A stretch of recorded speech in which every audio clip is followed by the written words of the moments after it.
The sound and music on Dead Space, I think, are more important than they have been on any game, certainly that I've worked on.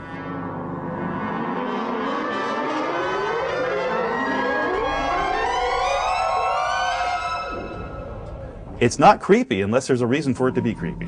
We're able to emphasize the fear and support it. And if it's this big, we can make it this big on the fear scale. We were really fortunate on this game that Glenn realized early on, even though he didn't quite know what it was he wanted, he knew that audio was really important. And so he's really made us a big part of it. We've done this before where we've turned off a scary movie, the picture, and just run the audio, and it's very scary. But if you turn off the audio and just watch the movie, it's not scary at all. So in our game, audio is just about everything. Audio and the visual have to be sort of married together.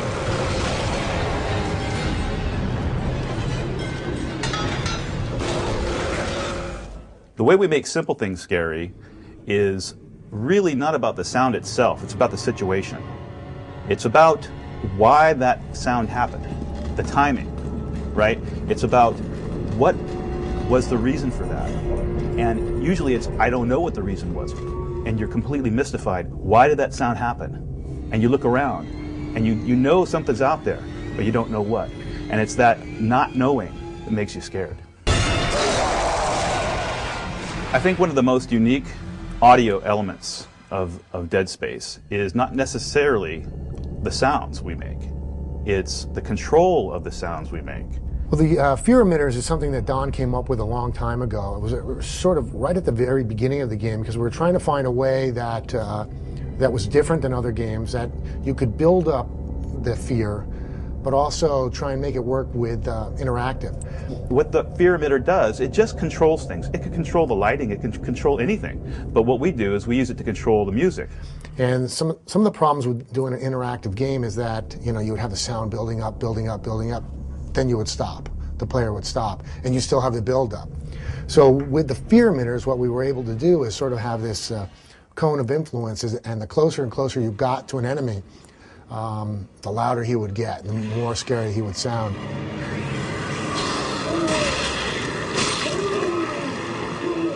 And we wanted to create music that not only sort of guided the player towards the right path, but also was interactive.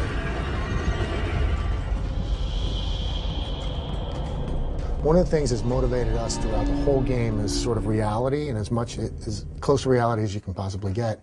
And we know that you don't really hear much in space. Everything goes dead, and we filter out almost everything. And what you hear is more of the heart pounding and your breathing. That's the main thrust of the sound. But when you're fighting a creature, you need to, if the guy's out there, you need to have some kind of, so the way we work it is that these are the sounds that are coming through the metal of the ship, through the boot, the grav boots, and into his helmet, right? So you can kind of hear a little bit, but nothing else. And that's been a really big hit, because as soon as you open the door, we kind of change the palette, and then we change the sound, and you feel like you're in space.